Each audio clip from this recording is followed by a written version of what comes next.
I want to talk to you about a new feminism for the 21st century. There are three pillars to this new feminism: dignity, the word no, and men. That's right, men. But before I expound on these three ideas, you need to know something about me. I was very involved in the feminist movement, including being on the board of directors of the National Organization for Women. For this, I feel much pride and some guilt. Pride because feminism has pushed forward some very important and needed changes, and guilt because it has also done a lot of damage. My work now is to reverse that damage. So in that spirit, let's talk about the first pillar of this new feminism: dignity. Dignity is at the core of what feminism should always be about. Dignity means that a woman should be able to freely choose her own path in life. That's what feminism once held. But does it still? Ask almost any female college student today what she aspires to be, and she'll list any number of career choices. The one she won't list is wife and mother. In fact, any time someone has the temerity to suggest that a woman might want to look for a husband while in college, as a very successful Princeton grad recently did in a letter to the school's newspaper, feminists go nuts. A new feminism will value and respect all responsible choices. And while we're talking about dignity, I can't think of anything less dignified for women than the feminist belief that in the sexual arena, women are like and therefore ought to act like men. Is this what the truly liberated woman wants? To have casual sex and think nothing of it like men do? That's what feminism aspires to? Sad to say, the answer has too often been yes. So let's add this up. Feminism has downplayed the desire for women to have a family, while at the same time hyping the rewards of career and casual sex. Not exactly a recipe for success or happiness. The second pillar of a new feminism is the word no. It's very much tied in with the first pillar. Throughout history, women have made great use of the word no. No.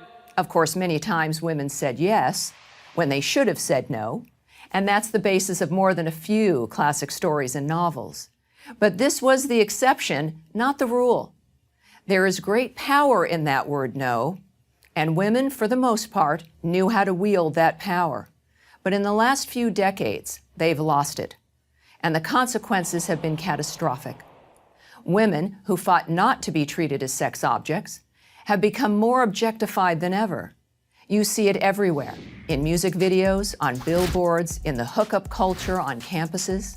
And now we have the tawdry spectacle of teenage girls sexually pursuing teenage boys the way boys pursued girls. How did this happen?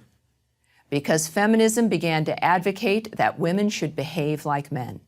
Whatever men did and however they did it, that's what women should do.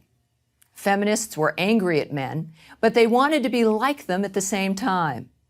No wonder our society is so confused. Women are robbing themselves of the ability to say no.